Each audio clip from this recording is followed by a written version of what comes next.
fola dia hiditra. Miobio an' Jehovah ary tany rehetra, manompo an' Jehovah amin'ny fifaliana, makanesa eo anatrehany amin'ny fiobiana. Aoko ho fantatrareo fa Jehovah n'Andriamanitra, izy nanao antsika ary azy isika dia olony sy ondry fiandry.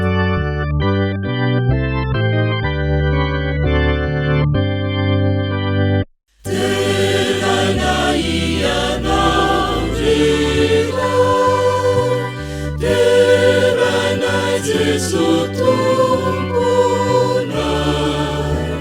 teranai ni falaikyu, teranai fapani Jesu. Ivavaka isika, Tompo Andriamanitra io, misaotra anao izay satria mbola afaka mifampiresaka aminao, mbola afaka koa mandray ny teny avy aminao. Ka aoka ianao no ampaherenay amin'ity fotoana ity. Ny fananao masina dia angatanay mba hampiteny ampaherany koa ary hampatonga ny teninao anjaro lasa foan'ny fibebahany eo amin'ny fiainanay. Mba hahafanay miandrandra ilay fiainana mandrakizay izay andrasana ny zanako ilay tokana eny amin'irao ny lanitra. Voninahitra anao ohatra amin'ny tolo ankehitriny ary mandrakizay amin'ny anaran'i Jesosy. Amen.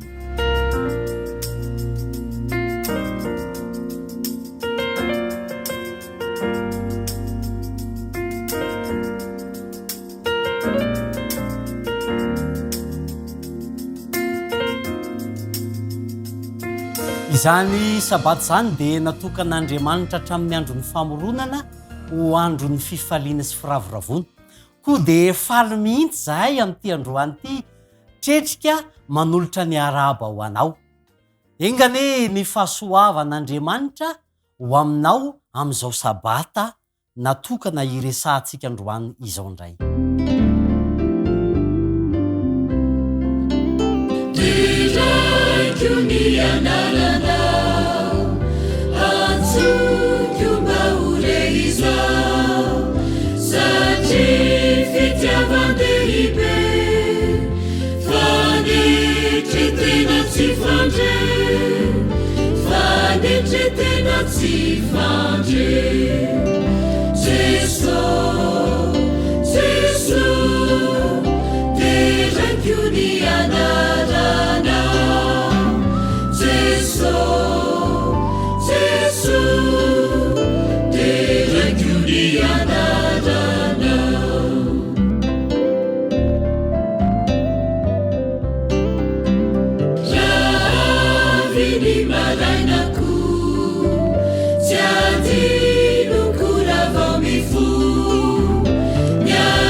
Jesu, terako ny anaranao.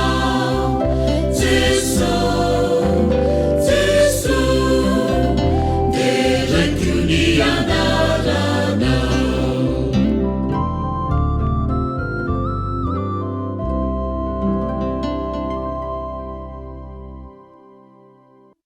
Asaika ianao handray ny baibolinao ka maky izay voasoratra ao amin'ny Galatianina. Galatianina toko 4:1-7.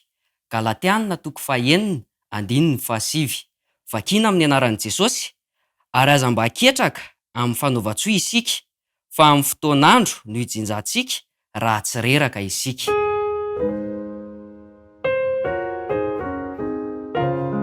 Izao dia asaiko ianao hiaraka hivavaka amiko.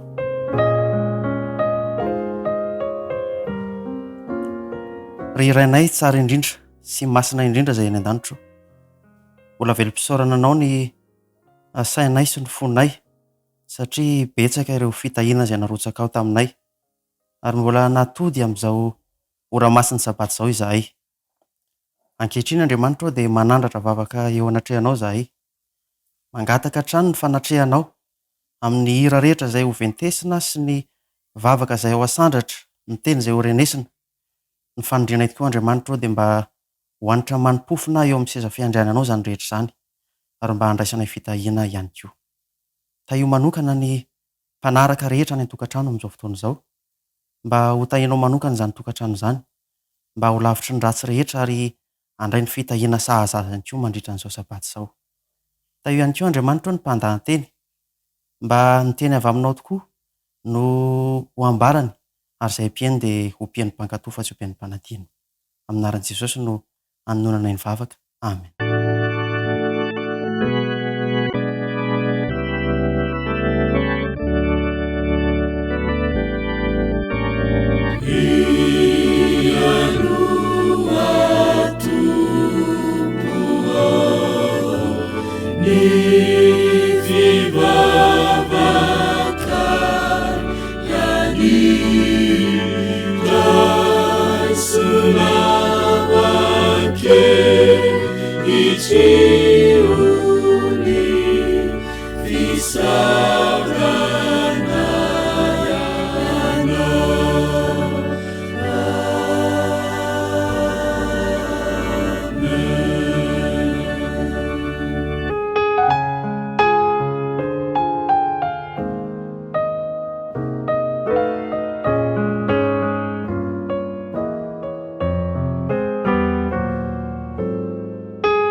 Ary dia tonga eo amin'ny fotoana manokana sika izay nangonana ny fanatitra sy ny ampafolony ka manasanao sahady hamoaka izany any amin'ny toerana, any am-paosina amin'ny poketra izay nasianao izany. Rehefa vitanao an-tanana izany dia manasanao mba hivavaka.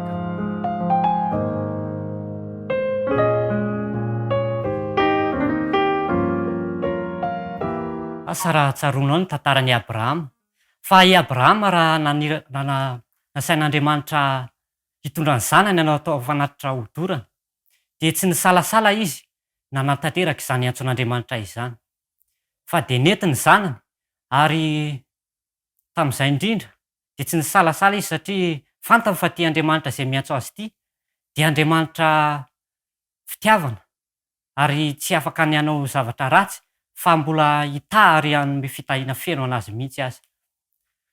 Teto dia nasain'Andriamanitra nofatorana ny zanak'i Abrahama, ary nasaina angona ny kitay fa atao fanatitra hodorana ity zanak'i Abrahama ity. Rehefa vitan'i Abrahama nefa izay, dia njano ny feon'Andriamanitra fa heno nanao taminy hoe: ry Abrahama, hitako tokoa izao fa lehilahy matoky ianao. Tao anatin'izany tantara fohy izany no mba hitenenako aminao amin'ity anio ity hoe aoka ianao mba hatoky tahaka ny Abrahama eo am-panatanterahana izany fahafolony ho an'Andriamanitra izany. Izao ny antso ataoko anao araka ny voasoratra ao amin'ny Malaki toko 7:10 manao hoe: entinareo ny fahafolon-karena rehetra ao amin'ny trano fireketako, mba sikanina ao an-tranoko, ary izaho toetra amin'izany aho ho Jehova. Raha tsy ovahako ny varavaran'ny lanitra, hampidinako fitahiana mananambiampy ho anareo. Raha tsapanao, raha fantatrao fa nanao zava-dehibe teo amin'ny fiainanao Andriamanitra, dia mitaky ny ampafolony sy ny fanalitra ao aminao izy amin'ity anio ity. Tsy ny atsasaky ny arena na ny fananana izay nananao, fa ampafolony kely fotsiny ny takian'Andriamanitra aminao. Tiako raha mba hanana fahatokiana tahaka ny Abrahama ianao. Tiako ihany koa raha mba hanana ny fahatokianan'Andriamanitra ianao eo ampanolorana izany fanatitra sy ampafolony izany. Anio dia hitondram-bavaka anao mba hatoky ianao eo amin'ny fiainanao, mba hatoky fa Andriamanitra dia manao zava-dehibe ary manampy anao amin'ny fiarin-karena maro samihafa. Anasanao hiaraka hivavaka amiko ary. Andriamanitra ray tsara indrindra izay any an-danitra. Saotra satria mbola ny fitahianao no ahafahanay manatitra indray ny ampafolo-karena sy fanatitra ho anao amin'ity anio ity. Aoka izay mba hatoky tahaka ny Abrahama, ka ny ampafolony ny kely izay mba hanananay dia hoentinay aminao izany. Ka raiso izany raha sitraka ao Andriamanitra. Ny vola, ny ampafolony no atolotra ianao, fa ny tenanay kosa dia omenay anao, fonay ho anao mba ho fanatitra velona, masina ary akasitrahanao. Izany no fanondriako sy angatahana ny amin'ny anaran'i Jesosy. Amen.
miarabantsika ankizikely rehetra ao atokantranao izay manaraka an'izao fandaharana izao.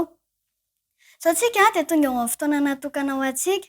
Ny lohateny tantara entiko amintsika androany dia tantaran'i Bebe Marta. Bebe Marta rakizy dia vaviantotra mpivarotra gâteau. Mpirahalahy rakizy i Neve sy ny Drina ary tena mahafinaritra azy ireo ny mividy gâteau eo amin'ny Bebe Marta alohan'ny mianatra. Faly ery Bebe Marta rakizy rehefa mandalo eo mba hividy gâteau izy mirahalahy. Ka mariky ny hafalian'i Bebe Marta rakizy dia omeny gâteau rairay avy i Neve sy ny Drina. Indray andro nefa ny rakizy, inona hozy izy nareo ny seho? Fantatrareo ve rakizy? Ie, tsy mivoha rakizy ny tsenan'i Bebe Marta. Diso fanantenana rakizy izy roa lahy satria nanantena ny hihinana gâteau teo amin'ny Bebe Marta. Ny ampitsony iny rehefa andeha hianatra indray izy roa lahy dia mbola nandalo teo amin'ny tsenan'i Bebe Marta. Inona hozy izy nareo no nitranga? Mbola tsy nisokatra ihany rakizy ny tsenan'i Bebe Marta. Rehefa nahita an'ilay tsena mbola tsy nisokatra izy roa lahy dia mifanontany. Fa maninona ary Bebe Marta ny tsy mivarotra nefa? Tsy haiko mihitsy ny Drindrina. Fa izao aleotsika se rehefa mirava dia andeha hitady amin'ny Bebe Marta. Eny ary alao fa ho tediavintsika se any izy. Rehefa nirava rakizy dia nakaiza hozy izy nareo Neve sy ny Drina? Ie, nandeha nitady amin'ny Bebe Marta izy. Rehefa natorin'ny olona ny Neve sy ny Drina ny trano misy amin'ny Bebe Marta dia niazakazaka rakizy ry zareo. Rehefa niazakazaka ry zareo dia tonga teo amin'ilay trano. Inona hozy izy nareo ny zavatra nitranga? Trano kely zararatonina fandriana rakizy no mba tranon'ny Bebe Marta. Rehefa tonga teo ry zareo dia nandondona. Rehefa nandondona ry zareo rakizy dia tsisy nanokatra. Nandondona izy dia niantsoantso hoe Bebe Marta! Bebe Marta! Tsisy nanokatra rakizy ry zareo. Rehefa avy eo dia nosokafandry zareo le trano. Rehefa nosokafandry zareo le trano dia Bebe Marta natory rakizy no hitandry zareo teo. Rehefa nahita ny Bebe Marta natory zareo dia mifoazy ny Bebe Marta.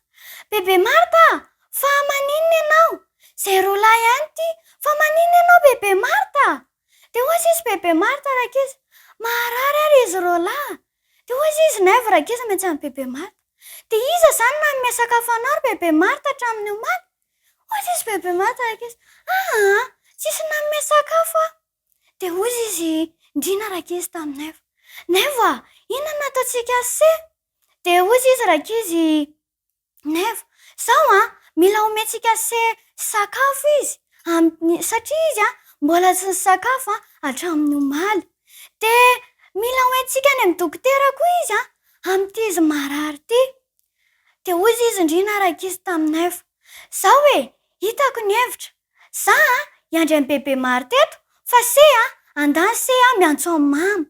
Eny ara hozy izy Neve rakizy.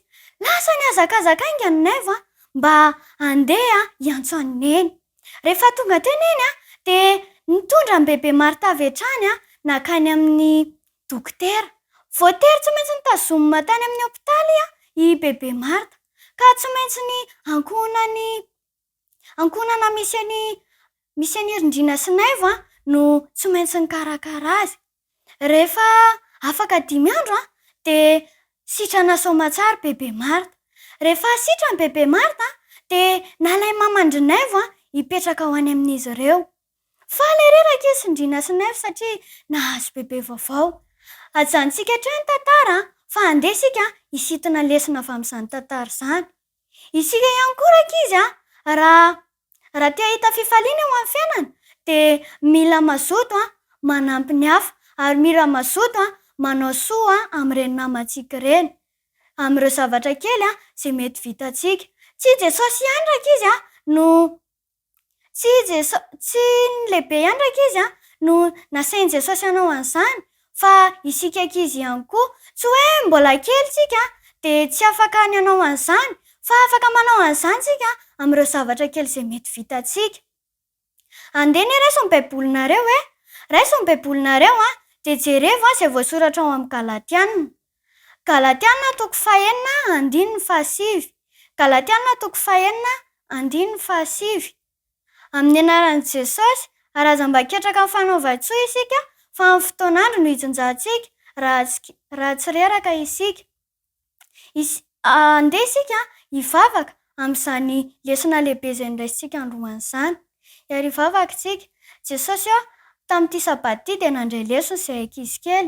Engany izay ankizy mba ho zaza manao soa amin'ireny hafa ireny ary azoto hanampy ny hafa ihany koa.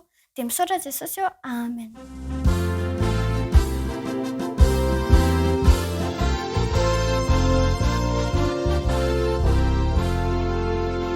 Isibakule tonga aminao mahirotsaka ao an-tobiza Kristy ewaro kode mandroso bahiadisy amadresiko Kommandeana ianao ane mierinao dia hitafiro fa indro Kristy bombana kapiteniza simbaresiza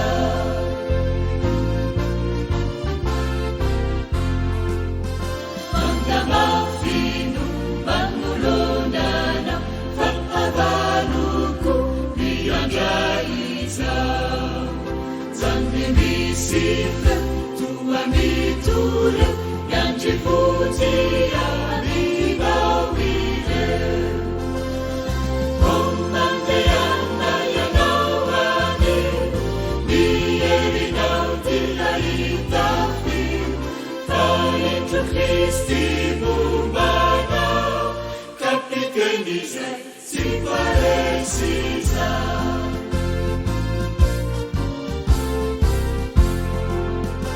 Asaketraka natakelianao fampanjinora mifaneviza Eny zavatra famaranitra eny tenena dramanitra Kommandeana ianao ane mierinao dia hitafiro fa indro Kristy bombana kapiteniza tsy paresiza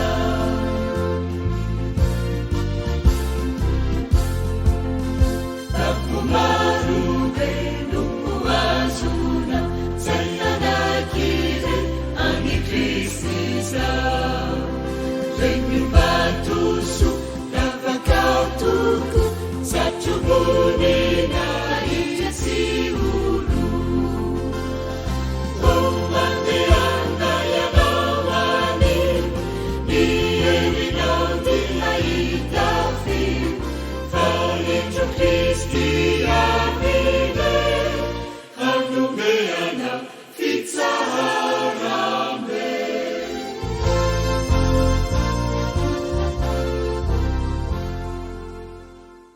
Ry havana, manasa anao amin'ity fotoana ity mba handinika ny ten'Andriamanitra amin'ny alalan'ny ohabolana izany. Ka ny ohabolana toko 7 izany ary ny andininy 7 no avohitra sy voaboasana. Zao ny vaky ny teny: ny fahatahorana an' Jehova no loharaninaina, analavirana ny fandriky ny fahafatesana. Mety ho sarotsarotra ihany no ahafahana mahafantatra izay tena tiany ny ten'Andriamanitra votra anatin'izany.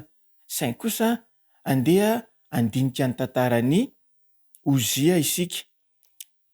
Ozia izay voarakitra amin'ny tantara faharoa izany, ka ny andininy toko 9 izany ny andiny voalohany sy ny manaraka no avotratsika amin'izany tantara izany. Ary ny vahoaka rehetra tamin'ny Joda nakany Ozia izay 910 taona ka nampanjaka azy andimy any Amazia rainy. Izy no nanamboatra ny Elota ka nampody azy ho an'ny Joda indray rehefa lasa nodimandry any amin'ny razany ny mpanjaka. 15 taona izy fony izy vao nanjaka ary 15 taona nanjakany tany Jerosalema ary ny anaran'ireny dia Jekolia avy any Jerosalema ary nanao izay maitry teo masony ary nanao izay maitry eo masony Jehovah izy tahaka izay rehetra nataony Amazia rainy. Nafinaritra tokoa izany tantara izany satria 12 taona ve dia efa nandray izany fanjakana izany. Marina tokoa moa fa hoe izy moa ny andovan'ny mpanjaka fa tsy ny zanany, saingy kosa amin'ny fomba manokana i Amazia noho ny amin'ny fitaizana kristianina izay natao taminy no nafany ny sitraka izany fitondrana izany sady tamin'izany fotoana izay mbola maheritrery mety mbola atolantseto azy izany. Marina tokoa izany ilay ten'Andriamanitra izay voarakitra ao amin'ny obolona 4:25 izay manao hoe zaro amin'ny lalina tokony elehany ny zaza fa nantitra azy dia tsy ala amin'izany. Voalaza mihitsy mantsy eo amin'ilay toko sy andininy teo dia hoe nandeha nanao izay mahitsy io mason'i Jehovah izy tahaka izay rehetra nataony Amazia rainy. Zany hoe mety marina ve hoe taranaboantsy fotoboanemba.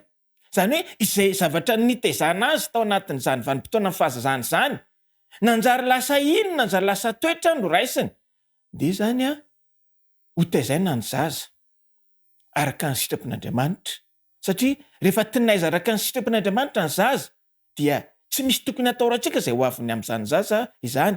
Ary eto dia azo ny anteherana, ny tondra sy ny tarika izany fanjakana izany. Zany hoe tsy voatery tsy maintsy rehefa tanora dia mety hanaonao foana.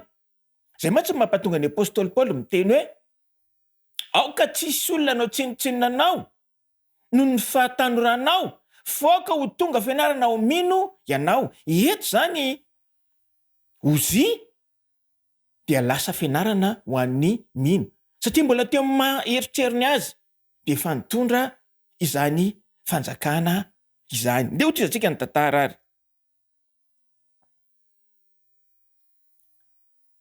Ary nitady an'Andriamanitra izy tamin'ny andron'ny Zakaria izay nahafantatra ny fahitana an'Andriamanitra, ary tamin'ny andro nitadiavany an'i Jehovah dia nambinin'Andriamanitra izy ary nivoaka izy ka niady tamin'ny Filistinina dia nandrava ny mandany Gata sy ny an'ny Jabne sy ny an'ny Asdôda ary nanao tanàna tany Asdôda sy tany amin'ny Filistinina.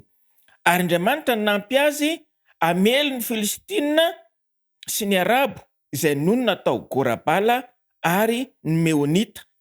Ary ny Amonita nandoetra ho an'ny Ozy dia niely ny lazany hatrany akaikin'ny Egipta fa tonga mahery-indrindra izy. Ao anatin'izay vaky teny izay dia andeha hosoretana misimisy kokoa hoe 15 amin'ilay tantara faharoa toko 20 izany. Ary nitady an'Andriamanitra izy tamin'ny andron'ny Zakaria izay nafantatra ny fahitana an'Andriamanitra, ary tamin'ny andro nitadiavany an'i Jehovah dia namben'Andriamanitra izy. Zany hoe ny fanambinana zany dia miainga avy amin'Andriamanitra. Any Jehovah mantsy ny tany izay rehetra eo aminy. Andriamanitra ny tompony zavatra rehetra. Miaro toro foana ny mpiambina raha Jehovah no miambina ny tanàna. Miasa foana ny mpanao trano raha Jehovah no manorina izany trano izany. Zany hoe ny fandresena, ny hery sy tanjaka izay nanana ny Ozy avy amin'Andriamanitra izany. Ary zay mahafinaritra anany amin'ny tonkiran'ny mpanao kalo malaza izay efa any amin'ny 70 taona izay ankehitriny dia tsy misy na iray aza avy amiko fa avy aminao reo no nindramiko. Eto koa zany ny tanjaka sy hery izay noraisiny Ozy dia avy amin'Andriamanitra izany. Ary jefantsika tanaty zavatra mitraka dia tahaka izao niady tamin'ny Filistinina, niady tamin'ireo lazaina hoe fanjakana mahery manodidina azy, azony daholo izany fandresena izany. Ary moa fa tsy tahaka izany koa i Davida. I Davida angeny nahazoana ilay fandresena, ny nasahiny, ny fandona, ny fanetra tamin'ilay goay be ankiray, ny amin'ilay bevata lava be ankiray dia Goliata izany. dia noho ny fanandramana tamin'ny fiarahany tamin'Andriamanitra ange zany tamin'izy ny androondry tamin'ireo karazana setra izay nysetrany tao anatin'izany fifandonana tamin'ireo karazana biby masika ireo dia ny fahatahoran'Andriamanitra tamin'izany sy ilay traikefo dia tsy nahatazona azy tsy fandona tamin'ilay bevata raiky dia Goliata izany ary nitondrany sy ny batany ny fandresena izany. Andeha koa izany izasenao angataka amin'Andriamanitra, hitolona mavaka amin'Andriamanitra mba azo izany fandresena izany, ampahitan'Andriamanitra izany fombiazana izany eo amin'ny fiainako sy ny fiainanao. Andeha toy izany indray mivaky teny. Ary ozina no tilikambo tany Jerosalema, teo mivavady anjorony sy teo mivavady makao amin'ny tany lemaka, sy teo anjorony ka nanamafy azy. No tilikambo tany efitra koa izy, sady niady lavaka ho famorian-drano. Izany hoe mpanjaka nananaviana, mpanjaka izay nanao izany ampandroso ny foto-drafitr'asa izany, nanangana tanàna vaovao. Amin'izao vanim-potoana misy antsika izao moa dia misy tokoa ny atao minisitra mendraikitra na ny mety hoe sekretera mendraikitra ny tanàna vaovao, nouvelle ville.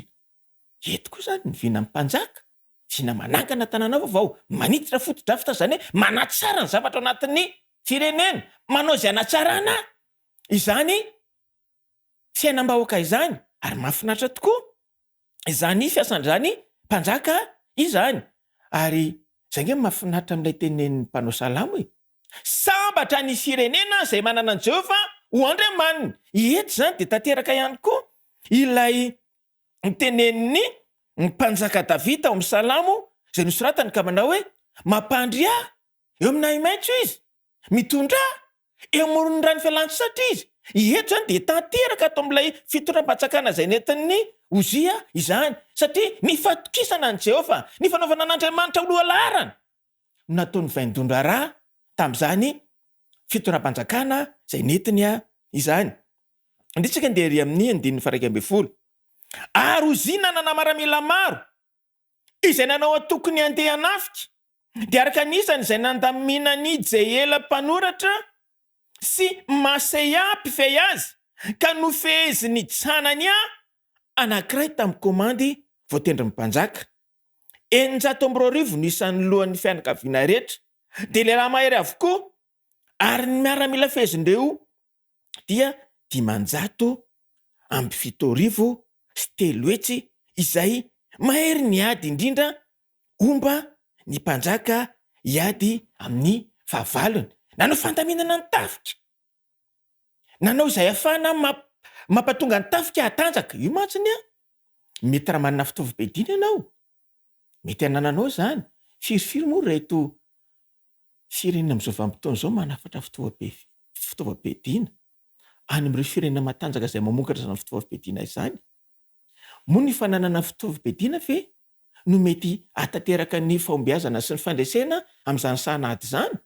Mety fahadsoka-hevitra velively izany, satria raha tsy eo ny fahaizana mandamina izay tenen'ny obolana mandrakariva moa ito hoe ny fahaizanao mandamina no entinao miady, nanao fanitsindravitra ny tafika ny mpanjaka Ozia mba patonga ny tafika androso amin'izany fiarovana ny firenena izany.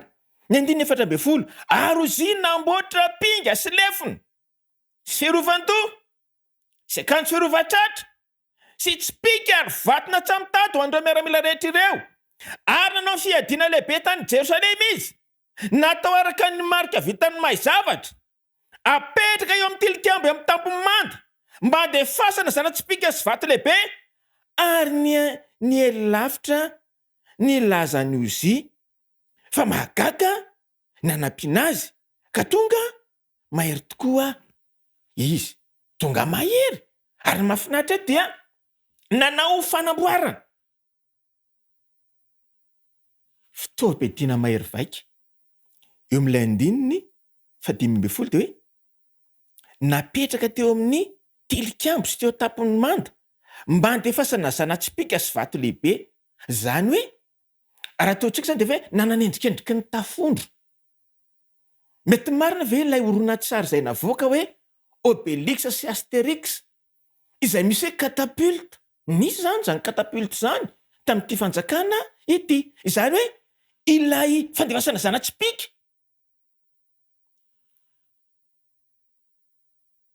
mety endrikendrika ny atao hoe orga de Staline ve zany? Zay fitaovam-piadiana mahery vaika teto amin'ny ady lehibe. Faharoa, zany hoe teo ampelantanana ozy ny fitaovam-piadiana mahery vaika ahafahana mifehy ny tany sy ny manodidina azy. Ary raha votra ry amin'ilay toko sy andininy ry amin'ny andiny fafito sy manaraka ireo de hoe nielatra ny Egipta ny fanjakany. Zany hoe ninitatra zany ny faritanin'ny vahoaka n'Andriamanitra tamin'izany vanim-potoana zany de ny fanjakany Joda. Ninitatra Joda tonga hatratia Egipta i Joda. Zany hoe natanjaka. Nitanjako zany. Nitanjaka ao. Oka ho tonga sainany amin'izany tsika. Fa avy amin'Andriamanitra no ahafahana misitraka izany rehetrarehetra izany. Raha manaiky ianao ny toetra avy amin'Andriamanitra, raha manaiky ianao ny fitariana avy amin'Andriamanitra, raha izay le tena faindrena resantsika eto ka teraka ao aminao zany, de izay no hampatonga sy ianao ahery. Mety mpianatra zany ianao ankehitriny, hanala fanadinana angamba ianao. Mety karazana fanadinana karabola, mety CP ve, mety BPC, mety baka, mety amin'ny anjerimanontolo anga, mety baka mpinataona 2 ve, mety miakatra any amin'ny baka mpinataona 7, 8, 12 ve, tsarovy tsara. Fa na io sainao izay mitadidy io, aoka ho resy lahatra tsika, zaho sy ianao zany. Fa io zavatra everina fa io, Andriamanitra nanamboatra io saina io. Izy mahay manisa io volondoha io. Andriamanitra ny tompon'ny zavatra rehetra. Andriamanitra dia afaka mametraka farany tsatsaina ao anatiko sy ao anatinao. Izay nkeny teo zavatra nisy teo amin'ny Daniel. Daniel nanitsy andotony tena ny amin'ny sakafo teny an-databatry ny mpanjaka. Ary zay no nampatonga n'izy 3 mirahalahy, 4 mirahalahy, nanjary lasa lazaina hoe lohany, lazaina hoe mpitarika teo novozany anjerimanontolon'ny Babilôna izany. Ary vokatra fatokena n'Andriamanitra izay, vokatra nanomezana n'Andriamanitra, fanomezan'Andriamanitra oloa larana izay, dia nanjary lasa tsy nahazo ny alana tsony teo amin'ny tantaran'ny fanjakana Babilôniana, izay nodombiasan'ny fanjakana Mediana sy Persiana izany izy 4 mirahalahy izany. Andeha zany no ampitomboana ny fatahoran'Andriamanitra. Andeha Andriamanitra no atao loha larana eo amin'ny fiainana. Fa raha izany no atao dia aomby eo amin'ny fiainana izao sy ianao. Andiny ny faina 12 tsika amin'izao fotoana izao.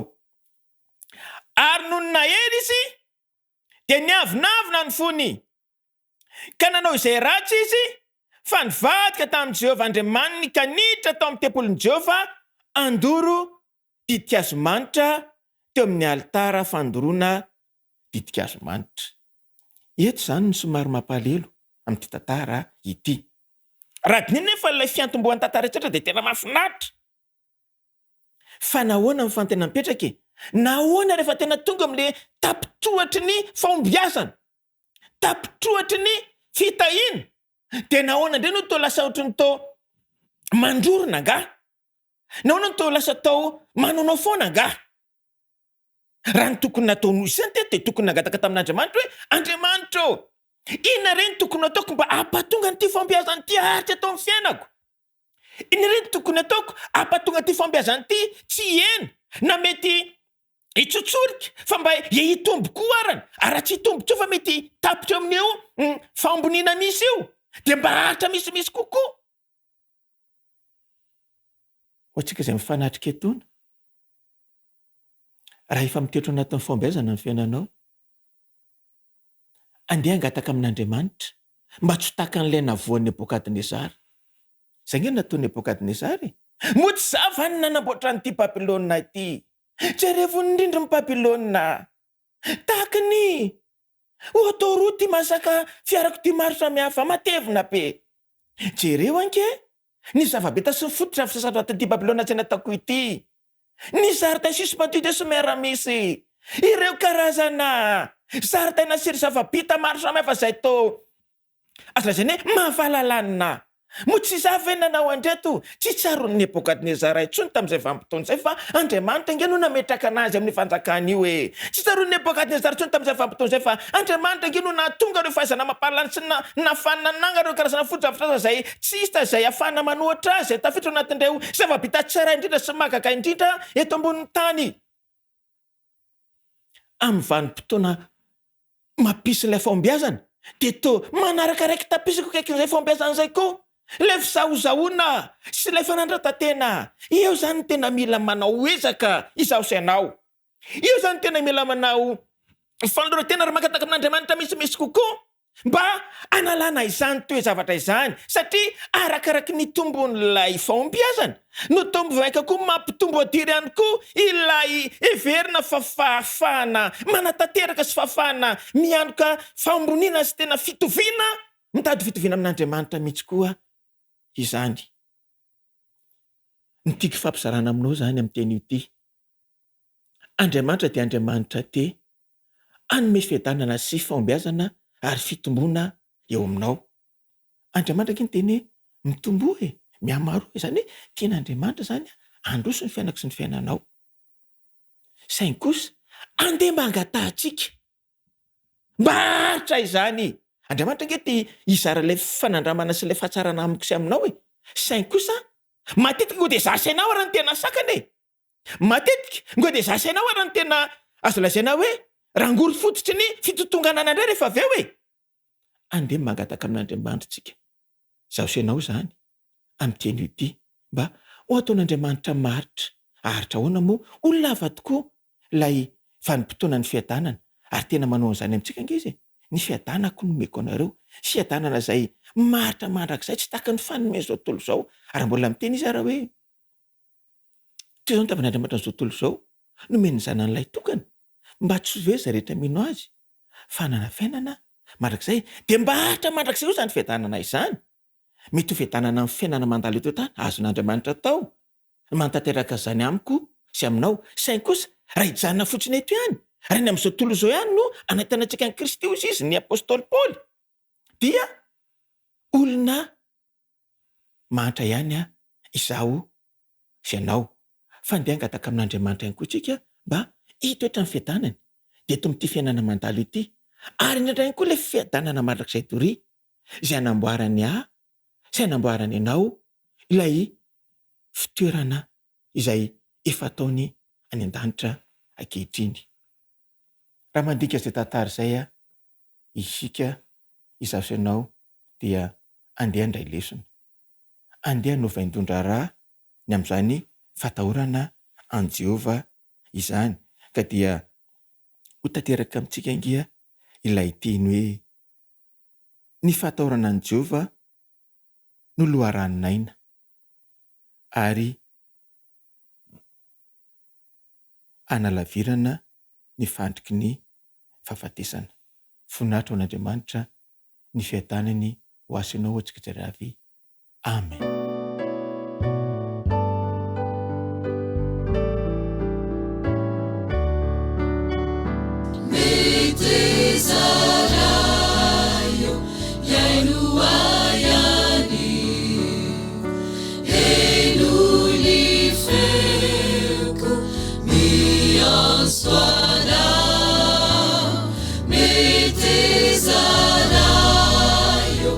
Ari chiuvali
Tompo Andriamanitra io, misaotranao izany ny amin'izany teninao izany. Ianao dia Andriamanitra be fitahiana. Andriamanitra tsy mba manavakavaka fa mijery ny tsirairay avy. Ianao mantsy tsy voasakan'elanelantany fa avy petraka ianao nefa iva fijery. Tianay mba izany fitantanana avy aminao izany no ataonao aminay tsirairay avy. Tianay koa mba hitombo amin'ny fatahorananao izay satria ny fatahoranao no fiandoham-pahendrena. Ny fatahoranao no ahafahan'ny fitahiana ho tanteraka amin'ny fiainanay. Teo ka mba ho fiainana feno fatahoranao ny fiainanay sy ny andronay sisa. Mitahinay tsirairay avy mba ho feno fandroran-tena indrindra fa amin'izao vanim-potoana andro farany izao. Dia tantany no dianay, ary koa ianao no loha lalana sy vodalanay isan'andro isan'andro. Voninahitra anao ankehitriny hatramin'ny taloha ankehitriny ary mandrakizay. Amen.